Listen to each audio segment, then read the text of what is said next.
నిన్ను మహింపరిచి ఉన్నారు. ఆరాధన ద్వారా గణపరిచి ఉన్నాం. లేఖన భాగాలు చదివిన సండే స్కూల్ చిన్న బిడ్డలను ఆశీర్వదించండి, దీవించండి, బలపరచండి. వారికి ఇంకా రెట్టింపు జ్ఞానాన్ని దయచేయండి. నిలబెడుతుండీ నన్ను సిలువ చాటున మరుగు చేసుకునండి. నా మాటలు వ్యర్థం. మీ వాకులు మాతో ఉంచి మాట్లాడించి మహిమ ఘనత ప్రభావాలు మీరే పొందుకోమని మా ప్రభుని మా రక్షకుడైన యేసుక్రీస్తు ద్వారా అడుగుకుంటూ ప్రార్థన చేస్తున్నాం పరమ తండ్రి. ఆమేన్. క్రీస్తునందు ప్రియటువంటి దేవుని బిడ్డలారా, యేసుక్రీస్తు నామమున మీ అందరికీ వందనాలను పెట్టండి. తన ఉచితమైన కృపను బట్టి, ప్రేమను బట్టి త్రితంలోని 11వ ఆదివారంలోనికి మనము వచ్చాం. గడిచినటి ఆదివారపు దినాలలో మనము ఒక వాక్యాన్ని ధ్యానం చేస్తాం. దేవుని వరములతో పని చేస్తున్నావా లేక పాడు చేస్తున్నావా? దేవుడు ఒక్కొక్కరికి ఒక తలాంతులను, ఒక్కొక్క వరాల్ని దేవుడు ప్రసాదిస్తూ ఉన్నాడు. వాటిని మనము సద్వినియోగము చేసుకునేటువంటి వారుగా ఉన్నామా లేకపోతే వాటిని విడిచిపెట్టేటువంటి వారుగా మనం ఉన్నామా? ఈ విషయాలు గడిచినటువంటి పరిశుద్ధ ఆదివారంలో మనం జ్ఞాపకం చేసుకున్నాం. ఈ త్రిత్వంలోని 11వ ఆదివారంలోనికి మనం వచ్చాం. ముందుగా సండే స్కూల్ ఇద్దరు బిడ్డలకి నా దీవెనలు, ఆశీస్సులు. ఎందుకు మనము ఈ దినం 11వ ఆదివారంలోకి మనం ఉన్నాం? ఈనాటి మన అంశంలోకి మనం వెళుతుంటే, ఈనాటి అంశం నీవు తగ్గించుకుని ఉన్నావా? క్రైస్తవులందరము కూడా క్రీస్తును చూపిన మార్గంలో ప్రయాణం చేసుకుంటూ వస్తున్నాం. కానీ క్రీస్తుకు కలిగిన మనస్సు మాత్రం మనకు లేదు.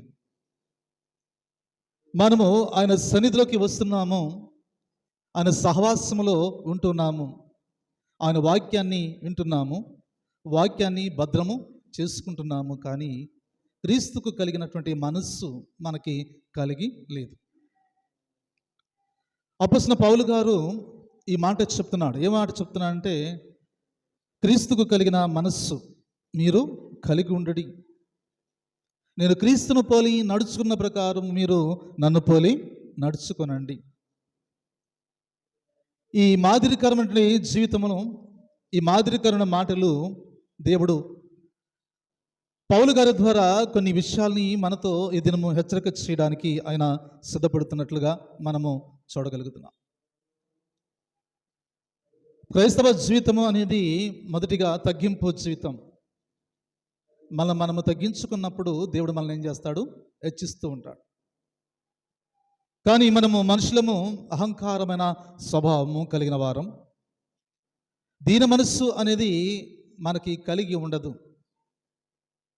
కనుక మనము ఎదగలేనటువంటి స్థితిలో ఉండిపోతున్నాం. మనకి తెలియకుండానే మన ఎదుగుదల దేవుడు ఆపివేస్తాడు. ఎందుకు ఆపివేస్తాడు? కారణం ఏంటంటే, నీవు వినయమైన మనస్సు కానీ, తగ్గింపు జీవితము కానీ దేవుని ఎదుట కనిపించడం లేదు. కనుక నీ ఎదుగుదల నీకు తెలియకుండానే ఆగిపోతుంది. ఆగిపోయే ఎదుగుదలను కూడా నీవు ఆలోచన చేసేవాడుగా ఉండలేదు. కనుక మనం ఏమనుకుంటున్నామంటే, ప్రతి క్రైస్తవ విశ్వాసిని పరిశీలన చేసినప్పుడు ఎప్పటికప్పుడు మనము నూతనమైనటువంటి జీవితంలోకి వెళ్ళాలి. మనమే పరీక్ష చేసుకోవాలి. మనమే ఆలోచన చేసుకోవాలి. నేను ఎలా ఉన్నాను? గత నెలలో, అనగా ఈ ఆగస్టు నెల చివరి దినం, ఈ దినం, ఈ 31 దినం దేవునితో ఎన్ని దినాలు నేను గడిపాను, లోకములో ఎన్ని దినాలు నేను వ్యర్థముగా ఉన్నాను అనేది మనం ఒక్కసారి పరిశీలన చేసుకోవాల్సిన అవసరత ఉన్నది. కాబట్టి ఇక్కడ లేఖన భాగంలో ప్రాముఖ్యముగా సువార్తికుడైనటువంటి లూకా రాసిన సువార్తలో ఆయన ఒక చక్కని ఉపమానాన్ని ఆయన తెలియపరుస్తూ, యేసుక్రీస్తు ప్రభువారు చెప్తున్న ఉపమానాన్ని మనం ఆలోచన చేస్తాం. మొదటి పాయింట్ ఏమంటున్నాడంటే, ప్రార్థిస్తున్నావు కానీ తగ్గింపు లేదు. ప్రార్థిస్తున్నాము కానీ తగ్గింపు లేదు. మనం ఒకసారి లూకా సువార్త 18వ అధ్యాయం 10వ వచనంలోకి వెళుతున్నాం. ప్రార్థన చేయటకై 2 మనుషులు దేవాలయంలోకి వెళ్ళిరి. వారిలో ఒకడు పరిచయుడు, ఒకడు సుంకరి. చాలు. ఇక్కడ ఇద్దరు వ్యక్తులు దేవాలయానికి వెళుతున్నారు. ఎందుకు ఆయన ఈ ఉపమానాన్ని చెప్తున్నాడు? కారణం ఏంటంటే తామే నీతిమంతులమని తాము నమ్ముకున్న ఇతరులను తృణీకరించి కొందరితో ఆయన ఈ ఉపమానాన్ని చెప్తున్న సందర్భాన్ని మనము జ్ఞాపకం చేసుకుంటున్నాం. సర్వసాధారణంగా మనం ఏం చేస్తామంటే ఎప్పుడు ఇతరుల మీద మనము ద్వేషంతో ఉంటాం. వారికన్నా మేమే గొప్పవాళ్ళం, వారికన్నా మేమే కదా ఉన్నతమైన స్థితిలో ఉన్నవారము అనుకుంటాము తప్ప దేవుడు నన్ను ఈ రీతిగా ప్రేమించాడు, దేవుడు నన్ను ఈ రీతిగా జీవింప చేస్తున్నాడు, దేవుడు ఈ రీతిగా నన్ను సజీవులుగా చేశాడు కనుక ఇంతకన్నా గొప్ప భాగ్యము నాకు అక్కర్లేదు అని అనుకోం. కానీ మన బ్రతుకంతా ఇతరుల మీదే ఆధారపడి ఉంటుంది. ఇతరులను చూసి ఏం చేస్తున్నాం? అసూయపడతాం తప్ప మనం ఏమీ చేయలేం. ఇతరులాగా బ్రతకాలి, వారికన్నా మిన్నగా బ్రతకాలి అనుకుంటున్నాం. కానీ మనకు మనం బ్రతకాలి, దేవునిలో బ్రతకాలి అనేటువంటి ఆలోచన ఎప్పుడైతే మనం చేస్తామో అప్పుడే దేవుడు ఇచ్చిన గొప్ప ఆశీర్వాదాలు మన మీదకి దేవుడు కుమ్మరిస్తాడు. అందుకే ఇక్కడ ఏమంటున్నాడంటే ఇద్దరు వ్యక్తుల గురించి దేవుడు మాట్లాడుతున్నాడు. ఈ ఉపమానం యొక్క ఆలోచన ఎలాంటిదంటే ఒకడు అసూయ పడుతున్నాడు, ఒకడు వినయముతో దేవుని సన్నిధానంలో ప్రార్థన చేస్తున్నాడు. ఒకడు తగ్గించుకుని ఉన్నాడు, ఒకడు హెచ్చించుకుని ఉన్నాడు. ఒకడు గర్వంతో కూడిన ప్రార్థన చేస్తున్నాడు, ఒకడు విధేయతతో కూడిన ప్రార్థన చేస్తున్నాడు. ఒకే స్థలంలో ఉన్నారు, ఒకే ఆలయంలో వారు ఉన్నారు, ఒకే ప్రార్థన చేస్తున్నారు. కానీ ఈ ప్రార్థనలో వ్యత్యాసము అక్కడ కనబడుతుంది. మనమందరము ఒకే స్థలంలో ఉన్నాం, మనమందరం కూడా ఒకే సన్నిధానంలో ఉన్నాము, మన మనసులు ఒక మనసుగా ఉండవు. కానీ ఇద్దరు కూడా దేవాలయంలో దేవుని ఎదుట ప్రార్థన చేస్తూ ప్రక్కనే ఉన్నారు. కానీ ఒక వ్యక్తి అంటున్నాడు, ఇదిగో ఈ సుంకరి వల్ల, ఈ సుంకరిలాగా కాక అంటున్నాడు. ప్రక్కనే ఉన్న వ్యక్తిని తన మనస్సులో ప్రార్థన చేస్తున్నాడు. ఇదిగో నా ప్రక్కన ఉన్న వ్యక్తి వాడు కాకుండా నేను ఇంకా నేనే అనేటువంటి ఆ మాట తన మనస్సులో వచ్చినప్పుడు తనలో గర్వము అనేటువంటి పదాలు ఏర్పడతా ఉంటాయి. అందుకే నీవు తగ్గించుకున్నావా? చూడండి, ఇక్కడ ఏమంటున్నానంటే ప్రార్థన చేయడానికి వెళ్ళాడు, ప్రార్థన చేస్తున్నారు. ఇద్దరు దేవాలయంకి వెళ్ళేటువంటి అలవాటు ఉంది కదండి, దేవుని సన్నిధిలో ప్రార్థన చేసుకునే అలవాటు ఉన్నది. కానీ ఇద్దరు చేస్తున్నటువంటి ఇది ఒకటే. కానీ కొందరు అభిప్రాయాలు ఏమనుకుంటారంటే ఇద్దరు ఒకే స్థలంలో ఉన్నారు కదా, ఒకే స్థలంలో ప్రార్థన చేస్తున్నారు కదా అనుకుంటున్నారు తప్ప ప్రార్థనలు, సంభాషణలు వేరువేరుగా ఉన్నవి.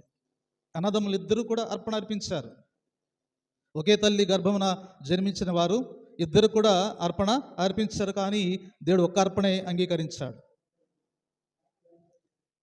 కదండి. ఒకే తల్లి గర్భమున జన్మించినది కయ్యోను ఏబేలు వారు దేవుని సన్నిధిలో అర్పణ అర్పిస్తున్నారు. శ్రేష్టమైన అర్పణ దేవునికి అర్పించవలసి ఉండగా వారు ఒక వ్యక్తి శ్రేష్టమైన అర్పణ అర్పిస్తున్నాడు, ఒకడు శ్రేష్టమైన అర్పణ అర్పించలేకపోయాడు. కానీ ఈ ఇద్దరి అర్పణలో ఒక అర్పణే దేవుడు అంగీకరించాడు. అలాగనే మనమందరము ప్రార్థన చేస్తాము. కానీ మన ప్రార్థన పరమందుకు చేరాలంటే అది బలమైనది గాను, దేవునికి ఇష్టమైనది గాను, మనకి కదండి దీవెనకరముగాను ఉండగలిగిన ప్రార్థన మనం చేయాలి. అందుకే ఇక్కడ లేఖన భాగం 11వ వచనంలో మాట్లాడుతున్నాడు. పరిచయుడు నిలబడి, దేవా, నేను చోరులను, అన్యాయస్తులను, వ్యభిచారులైనటువంటి ఇతర మనుషుల వలనే ఈ సుంకర వలెనను ఉండనందుకు నీకు కృతజ్ఞతాస్తులు చెల్లిస్తున్నాను. చాలు. ఈ ఒక్క లైన్లో తాడు ఎంత గర్విష్ఠుడో అనేది అర్థమైపోతుంది. నువ్వు చేసే ప్రార్థన నీ కొరకు చేసుకోవాలి. నువ్వు చేసే ప్రార్థన ఇతరుల్ని మెన్షన్ చేయకూడదు, ఇతరులను తృణీకరించి మన ప్రార్థన చేయకూడదు. మన ప్రార్థన దేవుడు అంగీకరిస్తున్నాడా? మన ప్రార్థనకి దేవుడు జవాబు కలిగిస్తున్నాడా?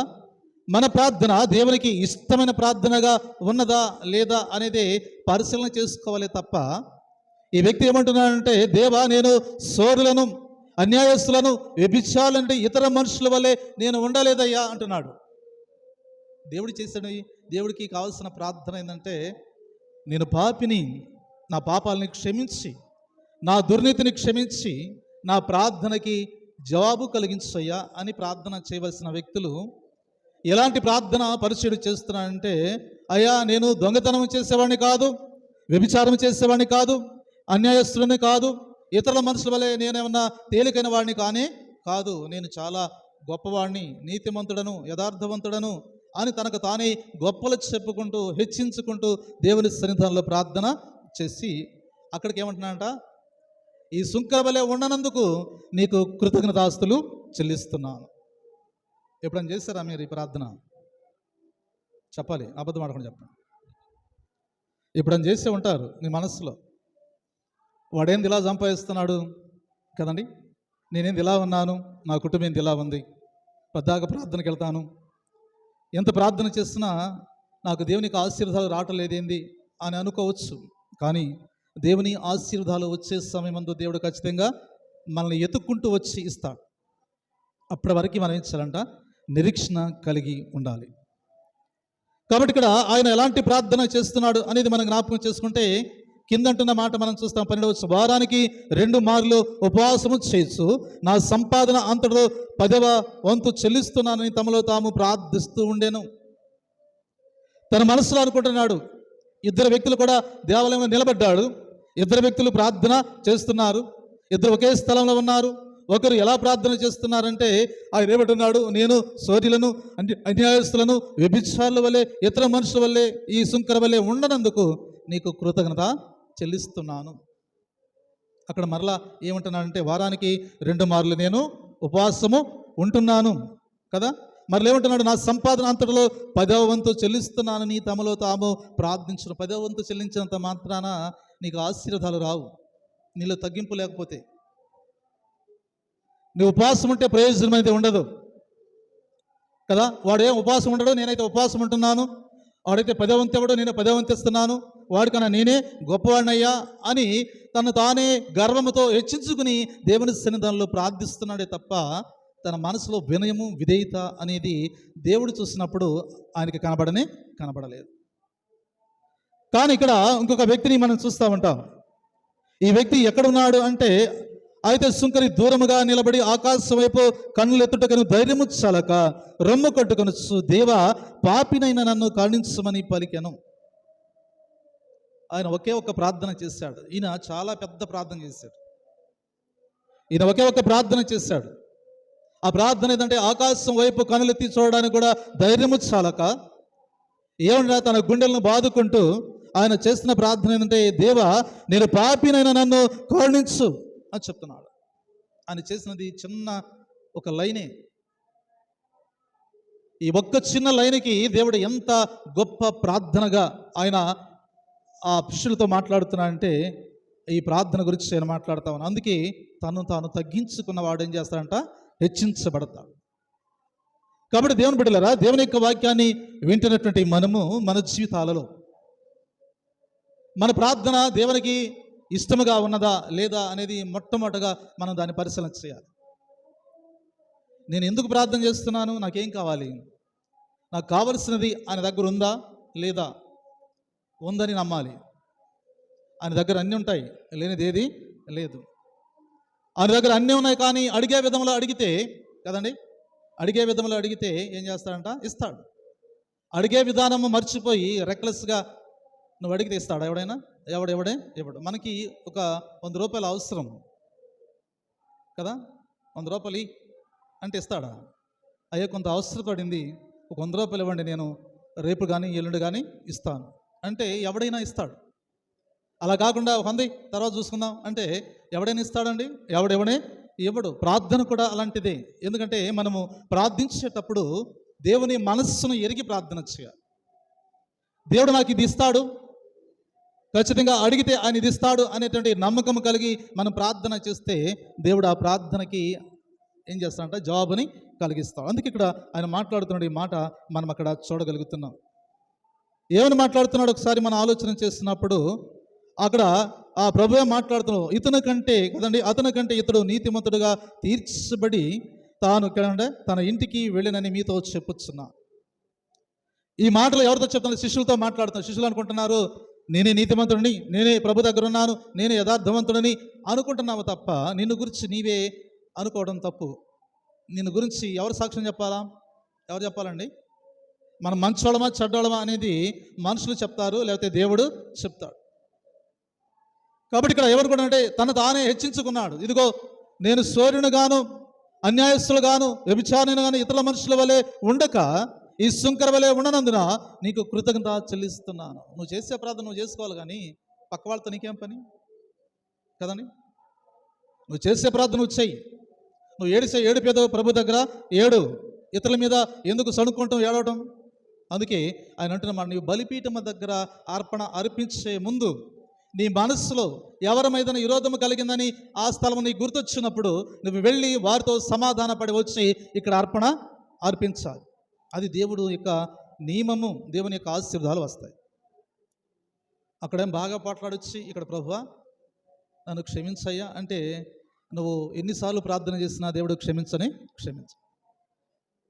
కాబట్టి దేవుని బిడ్డలారా, అందుకే ఆయన అంటున్నాడు తన శిష్యులతో మాట్లాడుతున్నా, మీలో మీరు ఏమనుకుంటున్నారంటే మేమే నీతిమంతులము, మేమే యథార్థవంతులము, మేమే దేవుని బిడ్డలము, దేవుని సేవకులము, లేదా విశ్వాసులము, లేదా శిష్యులము అని అనుకుంటున్నారే తప్ప అది అబద్ధం అని ఈయన ఉపమానం నుంచి చెప్పాడు. ఇద్దరు వ్యక్తులు దేవాలయానికి వెళితే ఒకడు సుంకరి, ఒకడు పరిచయుడు అన్నాడు, నేను వారానికి 2 మార్లు ఉపవాసం ఉంటున్నావు. ఏం చేసుకోవడానికి?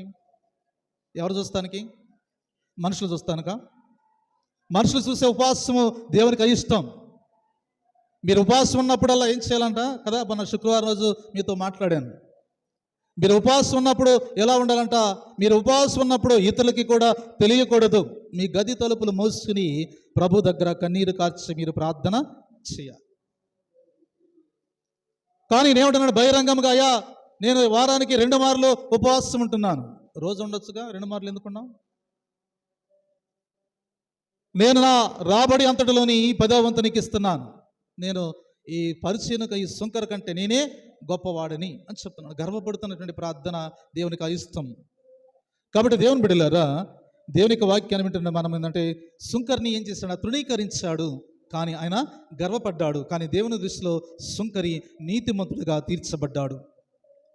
పరిచయుడు ఏమన్నా గర్విష్ఠుడుగా తీర్చబడ్డాడు. ఒకే స్థలంలో ఒకే విధముగా ప్రార్థన చేయలేదు, ఒకే స్థలం నిలబడ్డారు, వ్యత్యాసముగా ప్రార్థన చేస్తే హృదయంలో ఉన్నది ఆయన, నేను పాపినయ్యా నన్ను కరుణించు. ఒక ప్రార్థన తన జీవితాన్ని మార్చివేసింది, ఒక చిన్న ప్రార్థన తన ఆయుష్ను పెంచేసింది. కాబట్టి దేవుని బిడ్డలారా, మనము చేసేటువంటి ప్రార్థన కూడా ఎలా ఉంటుందంటే, నేను ఇదిగో ఆమె కన్నా నేనే గొప్పదాన్ని, ఆమె కన్నా నేనే ఎక్కువగా పాటలు పాడతాను. మనకి కొంచెం అలాంటిది ఏమంటారంటే ఇగో ఉండిద్ది, దాన్ని పక్కన పెట్టాలి. అది మనకొద్దు. దాని ద్వారా మనకి ఆ రోగాలు రావడమే తప్ప ఏముండదు. ఇగో అనేది తీసి పక్కన పెట్టి మనం ఏం చేయాలంట, మనము దేవుని సంబంధులము, దేవుని బిడ్డలము. దేవుడే నా సృష్టికర్త, ఆయన నన్ను పోషించువాడు, ఆయన నన్ను సంరక్షించువాడు. ఈరోజు నేను ఈ 5 వేళతో భోజనం చేస్తున్నానంటే అది ఆయన ఇచ్చిన కృప. నేను సజీవుడిగా ఉన్నానంటే ఆయన ఇచ్చిన కృప. నేను ఈ లోకంలో నా కుటుంబం, నేను నా భార్య బిడ్డలు సజీవులుగాను సంతోషంగా ఉన్నామంటే అది ఆయన కృపే. ఆయన కృప మా యెడల కృమ్మరించి ఉన్నాడు కనుక మేము ఈ రీతిగా సంతోషంతోనే ఉన్నాం. నిజంగా సంతోషం కలిగిన వారు ఎవరుంటారండి? ఎవరుంటారు చెప్పండి? కష్టాల్లో కూడా సంతోషంతో ఉండాలి, బాధల్లో కూడా సంతోషంతోనే ఉండాలి. ఇబ్బందులు కలిగినా కానీ కదండి, చిరునవ్వుతోనే సంతోషపడేవాడే దేవునికి చాలా చాలా ఇష్టమైన వాడు. తనకు తెలియకుండానే తన చుట్టూ ఆశీర్వాదాలు దేవుడు కృమ్మరింప చేయడానికి సిద్ధముగా ఉన్నాడు. కాబట్టి దేవుని బిడ్డలారా, ఆయన అంటున్న మాట ఏంటంటే, ఈ స్వభావము ఎలాంటిదంటే అపవాది స్వభావం. అపవాదిలో ఉన్న స్వభావం అంటే నేనే అనే స్వభావం. నేనే అని గర్వపడుతుంటాం. కానీ ఈ గర్వము కదండి నాశనానికి ముందు ఏం నడుస్తుంది చెప్పండి అమ్మా. తలలోంచుకుంటున్నారే, అయిపోవచ్చుంది. కాబట్టి ఏం చేస్తున్నామట, నాశనానికి ముందు ఏం జరుగుతుంది? గట్టి చెప్పండి. టిఫిన్ చేయలేదా? గర్వము నడుస్తుంది, గర్వము పతనానికి కారణమవుతుంది. కాబట్టి దేవుని బిడ్డలారా, దేవుని యొక్క వాక్యాన్ని వింటున్నట్టు మనము మన జీవితాలలో మనం ఎలాంటి వారు అంటే తగ్గింపు స్వభావము కలిగినప్పుడు అంట దేవుడు మనకి ఘనతనిస్తాడు. దేవుడు మనకి ఘనతనిస్తాడు. ఆ ఘనతను పొందుకోవాలంటే మనల్ని మనమే తగ్గించుకోవాలి, తగ్గించుకుని జీవించాలి. దేవుని దగ్గర సర్వాధికారము మనకున్నది కదండి. మరి ఆడపిల్లకి ఎవరి మీద ఎక్కువ అధికారం ఉంటుంది చెప్పండి, చెప్పండమ్మా. తండ్రి మీద ఉండిద్ది కదా. తండ్రి మీద సర్వాధికారం ఉండిద్ది. తండ్రిని గద్దించిద్ది, తండ్రి మీద కోప్పడిద్ది, తండ్రిని హత్తుకునిద్ది, అన్నీ ఇస్తుంది. అందుకే కొడుకు మీద కన్నా కూతురు మీద ఎక్కువ ప్రేమ తండ్రికి ఉండేది. ఎందుకంటే తండ్రికి కూతురికి చాలా చాలా దగ్గర సంబంధాలు ఉంటాయి. కనుక వివాహము అయ్యే సమయానికి వచ్చేటప్పటికి తండ్రికి బిడ్డకి ఉన్నటువంటి సంబంధం ఇంకా గొప్పగా ఉంటుంది. యుక్తకాలం వచ్చేటప్పుడు, చిన్న బిడ్డగా ఉన్నప్పటి నుంచి యుక్తకాలం వచ్చేటప్పటికి తండ్రి మీద మమకారము, ప్రేమ, ఆప్యాయత, అనురాగము బిడ్డలు ఏం చేస్తుందంట, ఎంత పెద్దదైనా పెళ్ళయి బిడ్డలు పుట్టినా కానీ ఈ తండ్రికి చాలా చిన్నదే, చాలా చిన్నదే. ఎప్పుడొచ్చినా తండ్రిని హత్తుకునేటువంటి అధికారం బిడ్డకి కలిగి ఉంటుంది. అలాంటి బిడ్డ ఆ తండ్రి దగ్గర ఆప్యాయత, ప్రేమను పొందుకున్న తర్వాత మరలా భర్త దగ్గరకు వచ్చినప్పుడు ప్రేమ కొంచెం తేడా కనపడిద్ది. ఎందుకు కనపడిద్ది అండి? ఎందుకంటే తండ్రి ప్రేమ భర్తలో చూసుకోవాలని ఆశతో వచ్చినటువంటి స్త్రీ భర్త ప్రేమ సరిగా లేనప్పుడు ఇప్పుడు ఎవరి ప్రేమ గుర్తొచ్చిందండి? తండ్రి ప్రేమే గుర్తొచ్చేస్తుంది. అందుకే తండ్రిని మించిన ప్రేమ కలిగిన భర్త దొరికిన స్త్రీ ధన్యురాలు. అలాంటి ధన్యత కలిగిన స్త్రీలు మీలో ఉన్నారు కదా. భర్తను ఏడిపించేవాళ్ళు ఉన్నారు, భర్తను ప్రేమించేవాళ్ళు ఉన్నారు, భర్త మీద అలిగేవాళ్ళు ఉన్నారు. మా అమ్మాయి అయితే చాలాసార్లు అడిగింది కదా. కాబట్టి క్రీస్తునందు దేవుని బిడ్డలారా, దేవుని యొక్క వాక్యాన్ని వింటున్న మనము మన జీవితాల్లో కూడా దేవుని మీద మనము అధికారం ఉంది.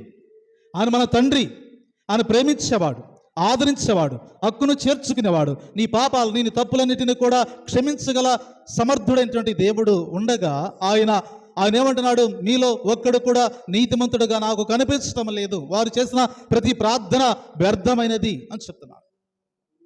పండే పంటకి ఎరువేస్తే పండిద్ది, కానీ సౌడు భూమిలో పంట వేసి ఎరువేస్తే పండుతుందా? పండదు. కాబట్టి మనం చేసే ప్రార్థన దేవునికి ఇష్టముగా ఉండాలి. మనకి మన మనస్సుకు అది ఎలా ఉండాలంట? గద్దింపాలి. నేను చేసే ప్రార్థన దోషమేమో ఉన్నదేమో, మనం చేసే ప్రతి ప్రార్థన ఆలోచన చేయాలి. అందుకే నేను వాక్యం అంతా చెప్పిన తర్వాత 2 సంఘాలు అయిపోయి ఇంటికి వచ్చేటప్పటికి ఆలోచించుకుంటూ వస్తా. ఇలా ఏ వాక్యం చెప్పాను, ఈ వాక్యం ఏదన్నా పొరపాటుగా చెప్పానా, మళ్ళీ ఆలోచన చేసుకుంటూ వస్తా. బండి మీద ఉండగానే ఆలోచన చేస్తూ వస్తా. ఒకవేళ ఇక్కడ చెప్పిన వాక్యం అక్కడ చెప్పలేదా, లేకపోతే అక్కడ చెప్పింది ఇక్కడ చెప్పలేకపోయానా, ఎక్కడ లోపం ఏమైనా కలిగిందా అనేది నేను ఆలోచన చేసుకుంటూ వస్తాను. ఎప్పటికప్పుడు మన మాటలు ఆలోచన చేసుకుంటూ ఉండాలి.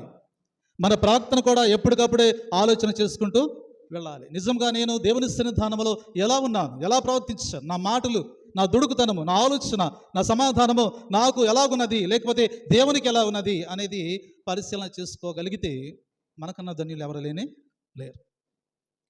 కాబట్టి దేవుని బిడ్డలారా, అందుకే నేను ప్రతి మాటను పరిశీలన చేసి, ఎవరన్నా నన్ను ఒక మాట అంటే నాకు అదే జ్ఞాపకం వస్తూ ఉండేది, మర్చిపోను దాన్ని. ఆ వ్యక్తిని చూసినప్పుడల్లా ఆ మాట గుర్తొస్తూ ఉండేది నాకు. అది ఎన్ని సంవత్సరాలైనా సరే దాని లోపలే ఉండిద్ది, కానీ బయటికి రాదు. కానీ అన్న వ్యక్తిని నేను గద్దించను, వారితో నేను ఏం చేస్తున్నా, గొడవ పడను, కానీ సైలెంట్గా ఉంటా, మాట్లాడను. ఎందుకంటే అతను నాకు నచ్చలేదు, తన మనసు నాకు నచ్చలేదు, కనుక నేను ఎక్కువ శాతం సైలెంట్గానే ఉండిపోతా. కానీ తను వచ్చినప్పుడు, తను ఎదురొచ్చినప్పుడల్లా ఆమె అనేటువంటి ప్రతి ఆ మాట ఖచ్చితంగా లోపల నుంచి బయటికి గుర్తొస్తూనే ఉండిద్ది.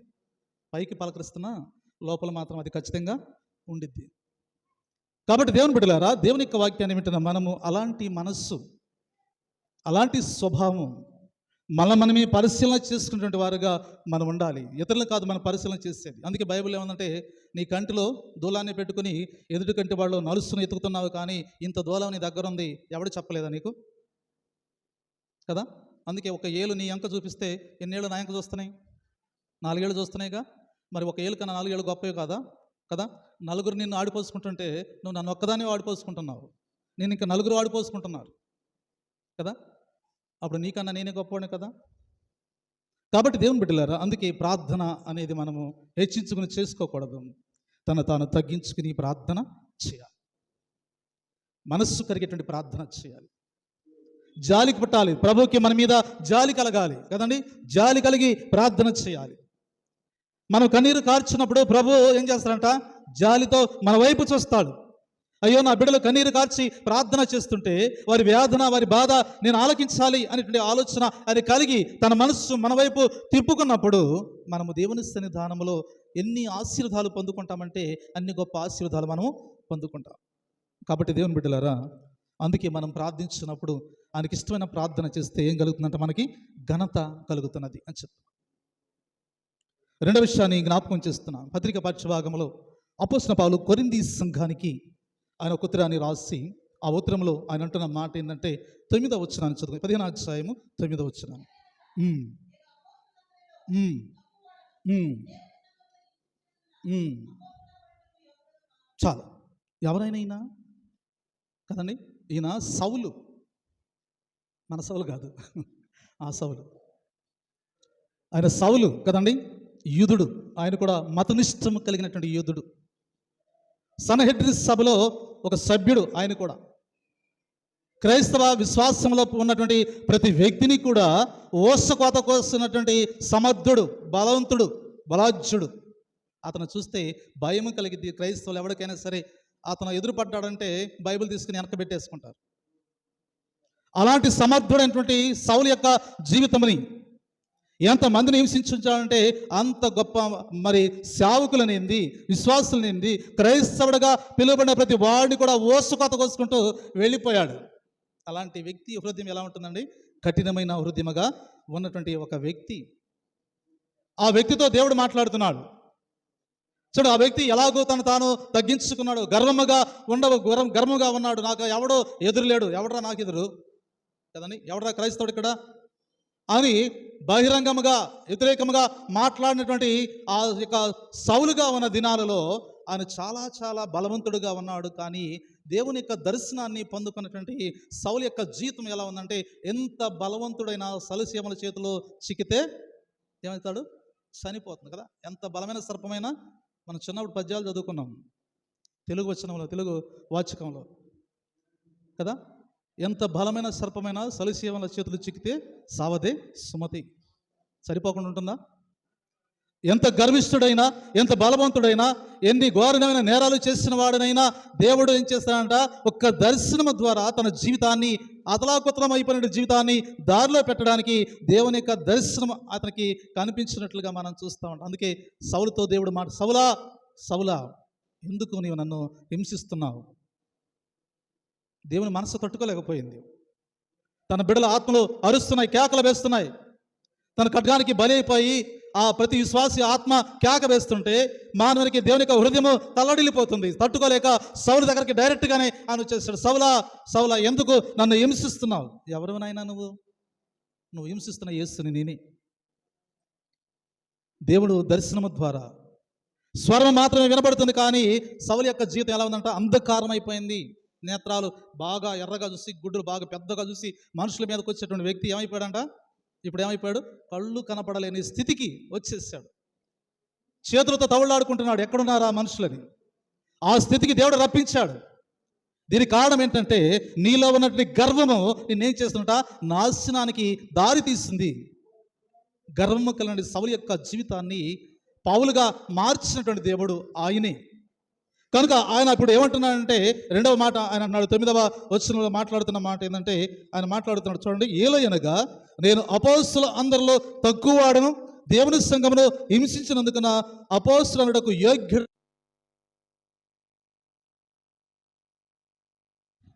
కాబట్టి దేవుని బిడ్డలారా, నేను యోగ్యుడను కాను.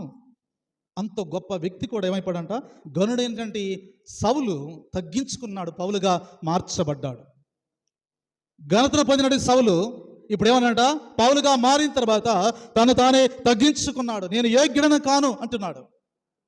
నేను ఏ విషయంలోనూ పనికిరాని వాడిని, అపోస్తులని పిలుస్తున్నారు, కానీ ఆ పిలుపుకి నేను యోగ్యుడను కాను. నా పరిచర్య ఎలాంటిదంటే, ఈ లోక సంబంధమైన పరిచర్య చేశాను, కానీ ఇప్పుడు నా దేవుని పరిచర్య చేయాలి, నా దేవుని పరిచర్య చేయాలి. అందుకే నేను అపోస్తులు అనుటకు యోగ్యుడను కాను. నీ పౌలు యొక్క తగ్గింపు జీవితానికి నిదర్శనం ఇదే. అంత గొప్ప వ్యక్తి అయి ఉండి కదండి, ఒక పార్లమెంటు సభ్యుడై ఉండి తాను తగ్గించుకుని రిక్తుడుగా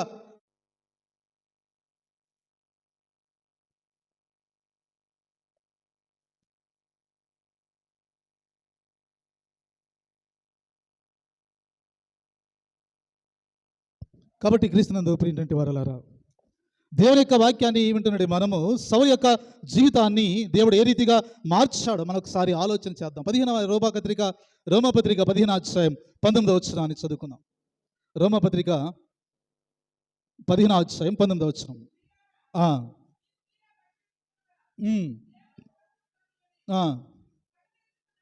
అమ్మా 19వ వచనం, 15వ అధ్యాయం 19వ వచనం. వాక్యము చేతను, క్రియ చేతను, గురుతులు బలము చేతను, మహత్ కార్యములు బలము చేతను, పరిశుద్ధాత్మ బలము చేతను, క్రీస్తు నా ద్వారా చేయించిన వాటిని గుర్చియే కానీ మరి దేన్ని గురించి మాట్లాడ తెగింపను. వ్యర్థమైన మాటలు నేను మాట్లాడను. నేను క్రీస్తుని తప్ప, క్రీస్తు సంఘాన్ని తప్ప, క్రీస్తు పునరుద్ధానాన్ని తప్ప మరి ఏ విషయాలు కూడా నేను మాట్లాడే తెగింపు చేసేవాడిని కాను. లోక సంబంధం వాటిని నేను మాట్లాడను కదండి. లోక సంబంధం వాటితో నేను మాట్లాడను. మనము విశ్వాసులము, క్రైస్తవులము, లెగిస్తే చాలు లోక సంబంధం వాటిని మాట్లాడతాం. లోక సంబంధం ఆలోచన చేస్తాం. ఎందుకంటే మనము లోకములో ఉన్నాం. మీకన్నా సముద్రంలో చేపే రైటు కదా. దానికి ఏ మల్యం అంటుకోదు. ఎంత ఉప్పు నీటిలో ఉన్నా కానీ దాన్ని కోసి కూరండితే ఉప్పుగా ఉంటుందా? ఉండదు కదా. అంటే అంత భయంకరమైన ఉప్పు నీటిలో ఉన్నా కానీ, బ్రతికినా కానీ మలినము అంటుకోలేనటువంటి మనుషుల కన్నా కదండి ఆ చేపే రైట్. అందుకే మనం లోకంలో ఉన్నాం కాబట్టి లోకాశలు కావాలి, లోకంలో ఉన్న తలంతులు కావాలి, అన్నీ కావాలని కోరుకుంటున్నాం తప్ప వీటిని అంటే కదండి అన్నాడు, నీవు వాటినైనా విడిచిపెట్టు, లేకపోతే నన్నైనా విడిచిపెట్టు. ఒక వరలో 2 కత్తులు ఉండకూడదు కదండి. 2 పడవల మీద కాళ్ళు వేస్తే అది ఎటు తీసుకెళ్తుందో తెలియదు, కానీ మధ్యలో ముంచేస్తా. పడవలు బాగానే ఉంటాయి, పడవ మీద ఎక్కిన వాడే ముంచేస్తాడు. కాసేపు ఇక్కడ ఉంటాం, కాసేపు చిలకలూరుపేటలో ఉంటాం. ఆదివారం వస్తే మనంతా చిలకలూరుపేట వెళ్తాం. ఇక్కడ లేనిది ఏంది, అక్కడ ఉంది ఏంది. అక్కడ పెద్ద పెద్ద ఆర్కెస్ట్రాలు ఉంటాయి, జనం చాలామంది ఉంటారు కదండి. చాలామంది వస్తారు, ఆర్కెస్ట్రా ఉంటుంది, కోయిరవారు ఉంటారు. ఇక్కడ ఆర్కెస్ట్రా లేదు, కోయిరవారు లేదు, మంచి మైక్ కూడా లేదు, చిన్న మైక్ మాత్రమే ఉంది. అందుకే చిన్న మంద భయపడకుడి, ఆశీర్వాదాలు మనవే కదా. ఎఫ్రతా కదండి, ఎఫ్రతా అనే పేరు పెట్టాడు బెత్లెహేముకి. ఆ బెత్లెహేమ్ అంట చాలా చిన్నది కదండి. ఆ బెత్లెహేము చాలా చిన్నది, కానీ దానిలో నుంచి ఒక గొప్ప రాజు వచ్చేసాడు. మన సంఘం చాలా చిన్నది కావచ్చు, కానీ దీనిలో నుంచి గొప్ప ఆశీర్వాదాలు ఉన్నాయి, గొప్ప దీవెనలు ఉన్నాయి. ఎక్కడో జనాన్ని చూసి మురిసిపోయి ఎక్కడికో మనం పరిగెత్తి వెళుతున్నామే తప్ప, నువ్వు ఎక్కడ నిలబడతావో, ఎక్కడ ఉంటావో అక్కడే నీవు తగ్గించుకుని ప్రార్థన చేయి. సుంకర వలె ప్రార్థన చేస్తే దేవుడు నిన్ను నీతిమంతుడిగా తీరుస్తాడు. అలా కాకుండా ఇక్కడ నచ్చలేదు ప్రార్థన, అక్కడికి వెళ్తా, అక్కడ నచ్చలేదు అక్కడికి వెళ్తా, అక్కడ నచ్చలేట, అట దేశమంతా తిరిగి తిరిగి తిరిగి ఎక్కడికి వస్తామంట, చివరికి ఇక్కడికే వస్తాం కదండి. అందుకే దేవుని యొక్క వాక్యం హెచ్చరిక చేస్తున్నది. సౌలు జీవితాన్ని దేవుడు పౌలుగా మార్చిన తర్వాత ఆయన అంటున్న మాట ఏంటంటే, సంఘ స్థాపన కొరకు ఆయన ఎన్నో కష్టాలు అనిపించాడు, ఎన్నో బాధలు అనిపించాడు. ఆయనకి భయంకర వ్యాధి లోపల ఉంది. ఆ భయంకర వ్యాధి లోపల ఉండి కూడా ఆయన ఏం చేస్తుంటా, ఇదిగో నాలో ఒక ముళ్ళు ఉన్నది, అది తీసివేయి అని చెప్పలేదు ఆయన నాలో ఒక ముళ్ళు పెట్టావయ్యా, దాన్ని తీసివేయి అనలైన. అయినా కానీ నీ సువార్తను ప్రకటించడమే నా ధ్యేయం. తాను ఏ రీతిగా తగ్గించుకున్నాడు అనేది మనం అక్కడ జ్ఞాపకం చేసుకోవాల్సిన వాడమై మనం ఉన్నాం. ఒక యూదుడై ఉండి, ఒక మత నిష్ట కలిగిన వాడై, బలవంతుడైనటువంటి వాడై ఉండి, సన్హెడ్రిన్ సభలో ఒక సభ్యుడిగా ఉన్నటువంటి ఉన్నతమైన స్థానంలో ఉన్నటువంటి సౌలు యొక్క జీవితాన్ని దేవుడు పౌలుగా మార్చిన తర్వాత తాను ఏ రీతిగా తాను తగ్గించుకుని ఉన్నాడో అలాంటి తగ్గింపు జీవితము నీకు నాకుంటే చాలు కదా. మనందరికీ తగ్గింపు జీవితం ఉండాలి. తగ్గింపు జీవితం లేకపోతే మనం ఏమైపోతామో. అందుకే 10వ వచనం మాట్లాడుతున్నాడు కదండి యోహాను. మరి కొరింథీ రాసిన నేను ఏమై ఉన్నానో నేను దేవుని కృప వలనే అయ్యున్నాను. మరి నాకు అనుగ్రహించబడినటువంటి ఆయన కృప నిష్ఫలము కాలేదు కానీ వారందరికంటే నేను ఎక్కువ ప్రయాసపడి తిని. అంతే, ప్రయాసపడింది నేను కాను కానీ నాకు తోడుగా ఉన్న దేవుడే ప్రయాసపడ్డాడు. మన ప్రయాస వ్యర్థమైతే. చాలామంది సేవకులు చాలా ప్రయాసపడతారు. ఈ సేవ ద్వారా కదండి కుటుంబాన్ని సరిగా పట్టించుకునే సేవకులు కూడా ఉన్నారు. కుటుంబాన్ని చూసుకుంటే సేవ చేయలేము కదండి. సేవ ముఖ్యం. దేవుడు అప్పగించిన సేవ అది ఆకలి లేక, మరి తిండి లేకపోయినా, బాధ కలిగిన, వ్యాధి కలిగిన, బలహీనత కలిగిన ఏం చేస్తారు చెప్పండి? దేవుని సేవ చేయాలి. టయానికి పాస్టర్ గారు రావచ్చు, మీరేమంటారు? ఏమంటారు చెప్పండి? నా బలహీనత మీకు తెలియదు. కానీ మీరేమంటారు? ఏమంటారండి? పాస్టర్ గారికి సంఘం అంటే అసల ఏమి లేదు. పద్దాక భార్య బిడ్డలే కావాలిగా సంఘం లేదా అనుకుంటా. కానీ మాకెన్ని వ్యాధి బాధలు, ఇరుకులు, ఇబ్బందులు, శోధనలు, కరువు కాలం ఉన్నా కానీ మేము దేవుని సువార్త ప్రకటించేటువంటి ప్రయాస వ్యర్థము కాదు. ఎవరైనా మా గురించి అయ్యా బాగున్నారా, తింటున్నారా, ఎలా ఉంటున్నారు అని అడగలేరు. కానీ మేమైతే అమ్మ బాగున్నారా, ఆరోగ్యాలు బాగున్నాయా, మీరు ఎలా ఉన్నారు, మీ బిడ్డలు ఎలా ఉన్నారు, మీకు జరుగుబాటు ఉంటుందా, పనులు లేవు కదా, ఎలా ఉంటున్నారు అని అడగలుగుతాం. కానీ అయ్యా నువ్వు తింటున్నావా, తింటలేదా, నీ కుటుంబం ఎలా ఉంది, ఎలా పోషించబడుతున్నావు అని ఎవరైనా అడగలుగుతారా? అడగలేరు. ప్రార్థనకు రాకపోతే ఏంది పాస్టర్ గారు రాలేదు అంటారే తప్ప. అయినా కానీ దేవుడు మనకిచ్చినట్టు ఆలోచన, తలంతులు, పరిచర్య పరిచర్య పరిచర్య ఈ పరిచర్యలో భార్యలు కోల్పోయిన వారు ఉన్నారు, సేవకులు బిడ్డలు కోల్పోయిన వారు ఉన్నారు, కుటుంబాన్ని పట్టించుకోక కుటుంబంలో ఆర్థిక స్థితి దెబ్బతిని కూడా సేవ చేస్తూ బ్రతుకుతున్న వారు, ఈరోజు తిండి తిప్పలు లేకుండా సేవ చేసేటువంటి సేవకులు కూడా చాలామంది ఉన్నారు. వారు ధన్యులే కదండి, వారు ధన్యులే. ఎందుకంటే పౌలు చెప్పిన మాటలు అదే కదండి, తన తాను తగ్గించుకున్నవాడు హెచ్చించబడతాడు. అందుకే సౌలు యొక్క జీవితాన్ని దేవుడు పౌలుగా మార్చిన తర్వాత ఆయన చాలా అద్భుతమైన కార్యాలు చేశాడు. బాప్తిసాలు ఇచ్చాడు, పరిశుద్ధాత్మ శక్తి ఆయన మీద కుమ్మరించబడింది. ఆ పరిశుద్ధాత్మ శక్తి ద్వారా ఏం చేశాడు? అనేకులు స్వస్థపడ్డారు, అనేకులు స్వస్థపడ్డారు. పౌలుని ఏ రీతిగా దేవుడు ఏ రీతిగా వాడాడో ఆ రీతిగా వాడేసేసాడు కదండి. ఏం చేశాడంట? సౌలుగా ఉన్న దినాలలో ఎంతమందిని మోసకొతకు వచ్చాడో ఇప్పుడు పౌలుగా మార్చబడిన తర్వాత అన్ని శ్రమలు అనుభవిస్తూనే ఉన్నాడు, అన్ని బాధలు అనుభవిస్తూనే ఉన్నాడు, అన్ని ఇబ్బందులు అనుభవిస్తూనే ఉన్నాడు. అన్ని కూడా దెబ్బలు తిని కూడా నడి సముద్రంలో ఓడ పగిలిపోయి ప్రాణాపాయ పరిస్థితి వచ్చినా కానీ భయపడక దేవుని స్వార్థ ప్రకటిస్తున్నాడే తప్ప మళ్ళీ వెనక్కి తిరిగి ఎవరి వైపు చూడలేదు. అంత గొప్ప వ్యక్తిని కదండి సౌలు. పౌలుగా మారిన తర్వాత దేవునికి మాదిరికరముగా ఉన్నాడు. అందుకే నేను దేవుని పోలి నడుచుకున్నాను, మీరు నన్ను పోలి. ఆ మాట ఆ ఒక్క వ్యక్తే చెప్పాడు, ఇంకెవడు చెప్పలేదు. నేను ఎవరి పోలి నడుచుకుంటున్నాను? దేవుని పోలి నడుచుకుంటున్నాను. మీరు ఎలా ఉండాలంట? నన్ను పోలి నడుచుకోండి. సంఘంలో సంఘాన్ని స్థాపించినప్పుడు అనేక సంఘాలని ఆయన స్థాపించుకుంటూ వచ్చి ఒక్కొక్క సంఘానికి ఒక ఉత్తరాన్ని రాశాడు. ఆ ఉత్తరాన్ని రాసి వారితో మాట్లాడుతున్నాడు, ఆ పెద్దలతోనూ సంఘంతో మాట్లాడుతూ, నేను మీ మధ్య 3 సంవత్సరాలు ఉన్నాను. ఎలా ఉన్నానో మీకు తెలుసు. నా ఆహారం నేనే తిన్నాను, నా పని నేనే చేసుకున్నాను. ఎవరి దగ్గరకు వచ్చి నేను ఏమీ దేహి అని మిమ్మల్ని అడగలేదు. కానీ దేవుడు నాకు అప్పగించిన పని స్వార్థ రూపంలో మిమ్మల్ని మార్పు చెందేవారుగా చేసి సంఘాన్ని కట్టి ఇక్కడికి వచ్చాను. కానీ సంఘాన్ని కాపాడుకోవాల్సిన బాధ్యత మీదే. అందుకే సౌలు మాట్లాడుతున్నట్టు మాట ఆయన మాట్లాడుతున్నాడు. కొరింథీ రాసినట్టు మొదటి పత్రికలో ఇందాక చదువుకున్న 10వ వచనంలో అన్నాడు ఆయన మాట, నేనేమై ఉన్నానో అది దేవుని కృపలని అయ్యున్నాను అంటున్నాడు. దేవుని కృప అనేది లేకపోతే మన ప్రయాస వ్యర్థమైపోతున్నది. కాబట్టి దేవుని బిడ్డలారా, ఇప్పుడు నువ్వు ఎలా ఉన్నావు కదండి. ఫిలిప్పీయులకు రాసిన పత్రిక 2వ అధ్యాయం 5వ వచనం చదువుకుందాం. క్రీస్తు యేసుకు కలిగిన ఈ మనస్సు మీరును కలిగి ఉండండి చాలు కదండి. క్రీస్తు యేసుకు కలిగిన మనస్సు ఎవరు కలిగి ఉండాలంట? మీరు అంటే మనము కలిగి ఉండాలి. ఏ మనసయ్యా వీళ్ళది, ఇంత కఠినాత్ములా కదా, సాటి వాడిని ప్రేమించలేటువంటి మనసులా ఏ మనసే వీళ్ళది అని అంటున్నాను తప్ప ఏ మంచి మనసు ఇచ్చాడా దేవుడు నీకు కదా.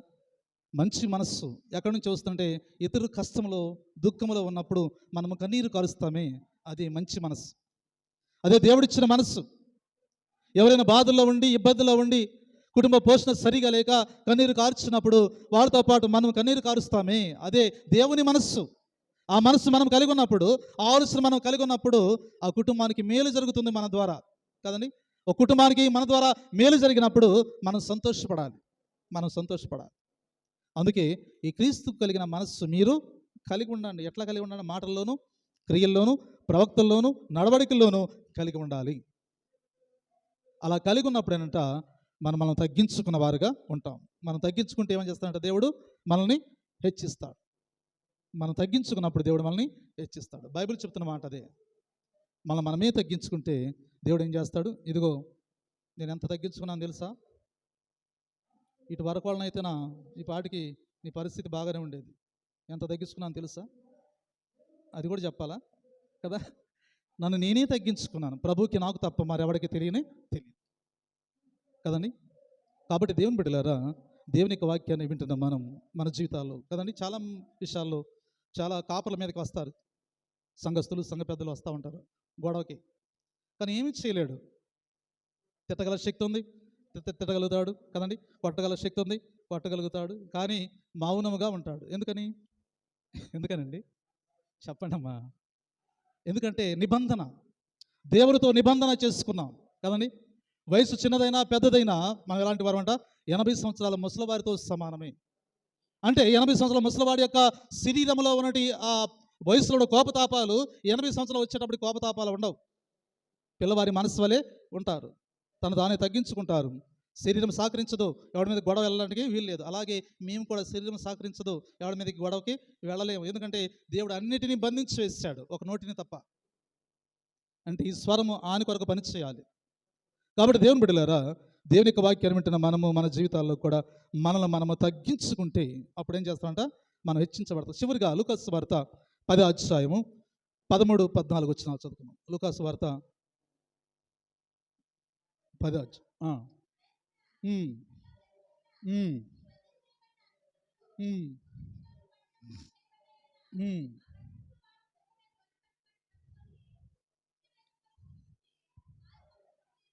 చాలు, ఏం చెప్తున్నానంట ఆయన, అయ్యో కొరాజీనా, అయ్యో బెత్సయిదా, మీ మధ్య చేయబడిన అద్భుతాలు తూరు సీదోను పట్టణంలో చేయబడిన ఎడల ఆ పట్టణం వారు పూర్వమే గోనెపట్ట కట్టుకుని బూడిద వేసుకుని కూర్చుండి మారు మనస్సు పొంది ఉందిరు.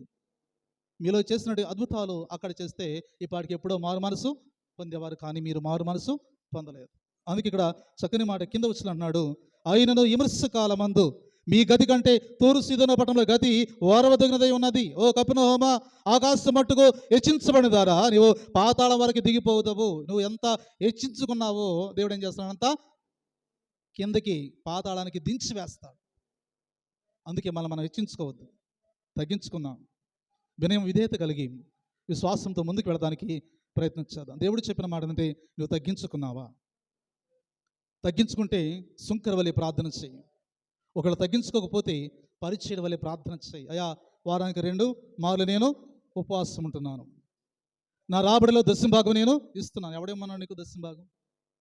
ఈ దశంభాగం ఎలా ఇవ్వాలంట? దేవునికి ఇష్టమైనదిగా కదండి. దేవుడు నీకు ఇచ్చాడు కాబట్టి నీ రాబడిలో దేవుని సొమ్ము దేవునికి ఇవ్వండి. దేవుని సొమ్ము దేవునికి ఇవ్వడానికి నీకెందుకు కష్టం? అంత నువ్వే తీసుకుంటే ఎలాగా కదా. పండిన పంట అంతా నీది కాదు. ముందు పక్షులు తింటాయి, ఆ తర్వాత జంతువులు తింటాయి, చివరిలో నువ్వే తింటావు కదా. నీ పంట నువ్వు పండించు, నీ చేతికి వచ్చేటప్పటికి సగం పంట ఏంటంట పశువులు తింటాయి, సగం పంట పక్షులు తింటాయి. ముందు పంట పక్షులే దేవుడు తింటాయి, దేవుడే వాటికి ఇచ్చాడు. కంకులు ఏం చేస్తాయంట, అవే ముందు తినేస్తాయి, ఆ తర్వాతే మనం తింటాం. అందుకే దేవుడిచ్చిన ప్రతిదీ దేవునిదే. దేవునికి ఇవ్వవలసినప్పుడు సణుకొనక గొణుకొనక ఇష్టపూర్వకంగా దేవునికి ఇవ్వాలి తప్ప, నేను దశంభాగం ఇస్తున్నానయ్యా, నేను దశంభాగం ఇస్తున్నాను పాస్టర్ గారు, నా మాట వినకపోతే ఎట్టాగా నువ్వు, ఎటైతే దశంభాగం నేను ఇవ్వనంటే ఎవరికి ఇస్తున్నావు నువ్వు కదండి. అసలు నీ దశంభాగం నాకెందుకు? నాకు అక్కర్లేదు, దేవునికి ఇవ్వు. దేవుడు నన్ను పోషించగలుగుతాడు. ఆయన పోషించలేని దేవుడు కాదు. ఆయన దగ్గర సమస్తము ఉన్నవి కదండి, సమస్తము ఉన్నవి. ఆయనే తగిన కాలమందు నాకు ఏ అవసరం ఉందో ఆ అవసరం తీర్చేవాడు ఆయన ఉన్నాడు. కాబట్టి దేవుని బిడ్డలు, అందుకే మనము తగ్గించుకుందాం, అప్పుడు దేవుడు మనల్ని హెచ్చిస్తాడు. మన మాటలు తగ్గించుకుందాం, మన ఆలోచనలు తగ్గించుకుందాం, మన తలంపులు తగ్గించుకుందాం కదండి. తగ్గింపు అంటే కుటుంబంలో కూడా తగ్గించుకోవాలి, సమాజంలోనూ సంఘంలోనే కాదు, మన కుటుంబంలో కూడా తగ్గించుకున్నప్పుడు, విధేయత కలిగినప్పుడు మిమ్మల్ని ప్రేమిస్తా కదా, తండ్రి కన్నా మిన్నగా ప్రేమించిన భర్తగా మార్చబడతా. నిజంగా నువ్వు తగ్గించుకుంటే తండ్రి ప్రేమ ఎక్కడ చూస్తుందంట? స్త్రీ భర్తలో చూడాలి. అలాంటి భర్త దొరికేటువంటి స్త్రీలు చాలా చాలా ధన్యులు. కాబట్టి తండ్రి ప్రేమను పొందుకునేటువంటి కాపరిగా లేకపోతే విశ్వాసులుగా మనం ఉంటే దేవుని ప్రేమను పొందుకొని మనము హెచ్చించబడతాం. మనం తగ్గించుకుని ప్రార్థన చేస్తే దేవుడు మనల్ని హెచ్చించడానికి సిద్ధంగా. అందుకే నువ్వు తగ్గించుకున్నావా? ఒకవేళ తగ్గించకపోతే ఈ క్షణమే దేవుడు నీతోనే మాట్లాడుతున్నాడు. మీరు వినాలి, దేవుడు మీతో మాట్లాడుతున్నాడు. ఇప్పుడైనా తగ్గించుకోండి, ఇప్పుడైనా మీ ఆలోచనలు మానండి, మీ క్రియలు మానండి, మీ తలంపులు మానండి. దేవునికి ఇష్టంగా బ్రతుకుదాం. ఒక్క దినము బ్రతికినా 1000 సంవత్సరాలు ఆయనతో కలిసి జీవిద్దాం. ఈ లోకల్ ఒక్క దినం బ్రతికితే 1000 సంవత్సరాలు కలిసి ఆయనతో జీవించవచ్చు కదా. ఇక్కడ ఎంతకాలం బ్రతికినా చనిపోతాం, కానీ ఆయనలో మాత్రం జీవించే ఉంటాం. ఆ జీవితం కొరకు మనం ప్రయాసపడదాం, పాటుపడదాం, తగ్గించుకుందాం, తగ్గింపు స్వభావం కలుదాం. సుంకరి పరిచయం లాంటి ప్రార్థన, సుంకరి ప్రార్థన దూరాన ఆకాశం వైపు కన్నులెత్తి చూస్తాను ఇక్కడ ధైర్యము చాలక తన గుండెను కొట్టుకుంటూ తన రొమ్మును కొట్టుకుంటూ దేవా నేను పాపిని, నన్ను క్షమించు అని ప్రార్థన చేశాడు. మనం కూడా అలాంటి స్వభావం కలిగి మనం కూడా ప్రార్థన చేద్దాం. ఆ ప్రార్థనకి దేవుడు ఈ క్షణమే జవాబును కలిగించడానికి సిద్ధంగా ఉన్నాడు. అలా చేయడానికి పరిశుద్ధాత్మ దేవుడు సహాయం చేసి నడిపింపచేయునుగాక. సమస్త జ్ఞానం ఇచ్చిన దేవుని సమాధానము యేసుక్రీస్తు వలన మీ హృదయములకు మీ తలంపులకు కావలి ఉండునుగాక. దేవ